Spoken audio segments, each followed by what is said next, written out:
and from others. Above all, the severely ill need peace of mind and a feeling that they and their family were taken care of so that they could use all their energy on getting better.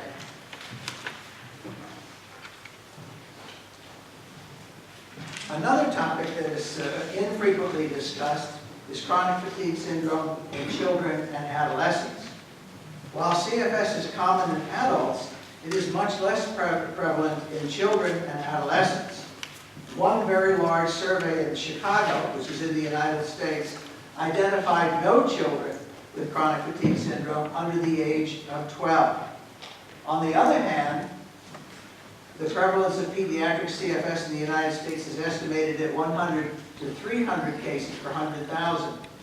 Takako Jodoi reported in 2009 in a Japanese article that the Japanese prevalence was about the same as we see here in the United States. There's an error on this graph here, which you might want to point out. It should be F to M, it should be female to male. すいません、このジェンダーというところですけれども、間違いがありまして、M が男性で、F が女性なんですけれども、これ。As in adults, a predominance of females is involved in children, with a ratio of 2 to 5 females for each male with the disorder.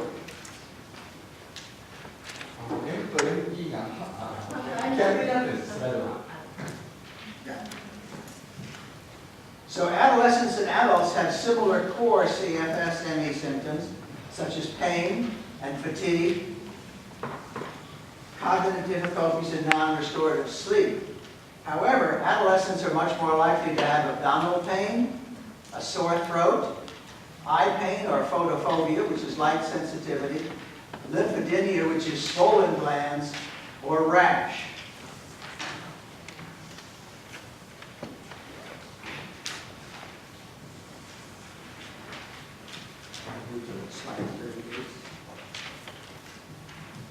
The 38に飛びます。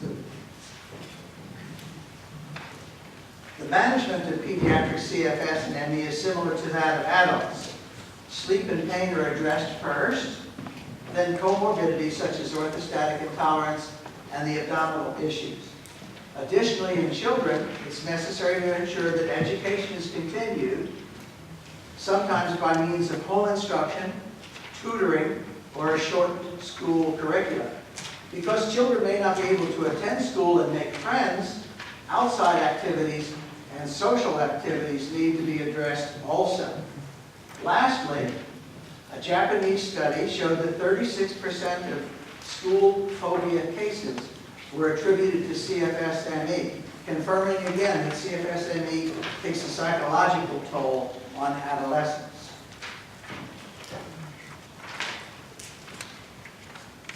A longitudinal 15-year study by my associate, Dr. David Bell, demonstrated that the prognosis for adolescents is much better than adults. Almost 80% recovered or improved significantly, and 20% remained ill or very ill after 15 years.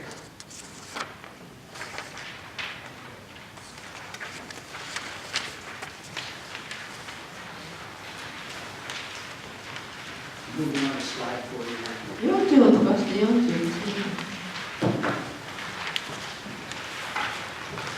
Many patients ask me what supplements I recommend in the management of chronic fatigue syndrome. And first let me say that supplements only optimize health.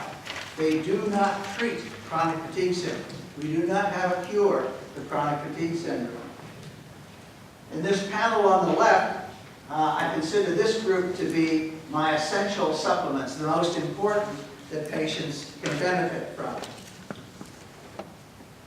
This panel on the right are very worthy considerations. Acetylcarnitine was studied by Dr. Katsumi. CoQ10 is widely used for improving energy in our patients. Lysine when there are mouth sores, and D-ribose improves mitochondrial function. The lower panel, these supplements are frequently recommended for mitochondrial support and are strictly optional. I recommend that you minimize supplements because not all supplements are safe and many can interfere with necessary medications. Let's talk about advanced or domain-directed therapies. Some patients may benefit from more specific therapies than others. Orthostatic intolerance occurs in up to 50% of adults and most adolescents with chronic fatigue syndrome. It is usually characterized by low blood pressure, rapid heart rates, and possible syncope or fainting. Treatment involves drinking lots of water and ingesting extra salt. Sometimes we require medications to increase the blood pressure. Many persons with chronic fatigue syndrome report dietary problems or sensitivities. Most common are sensitivities to gluten and to dairy. Many patients need to avoid aspartame or monosodium glutamate, which is very common in Oriental diets. Antiviral medications such as Valtrex, isoprinosine, Nexavir, and Valsite may be indicated when laboratory studies demonstrate reactivation of viruses or there are immunological symptoms such as fever, sore throat, and swollen glands. Because the HPA axis is suppressed, a subset of patients may benefit from supplementation of either hydrocortisone or human growth hormone. Lastly, two experimental treatments for chronic fatigue syndrome that show great promise are Ampligen, otherwise known as rituximab, and rituximab, otherwise known as Rituxan. So in summary, biological evidence for chronic fatigue syndrome is abundant. Chronic fatigue syndrome is not due to depression, although some patients may become blue or discouraged with the illness. Management is started by addressing pain and sleep disorders first, and it's important to stay physically active, but not too active that you would trigger a flare. Consider using interval activity or heart rate monitoring or steps per day to prevent overexertion. The severely ill require additional care and resources, but can be rehabilitated. And advanced therapy may benefit specific subsets of patients. Above all, and my last words of advice to this lovely group are, please don't ever, ever give up. There is always hope in chronic fatigue syndrome. So this is where I live in North Carolina, in the eastern part of the United States. My office is that upstairs. That's my window there on the corner. It took me 60 years to get a corner office. And I thank you very much for your attention and hope that you learned something from this short lecture. Thank you.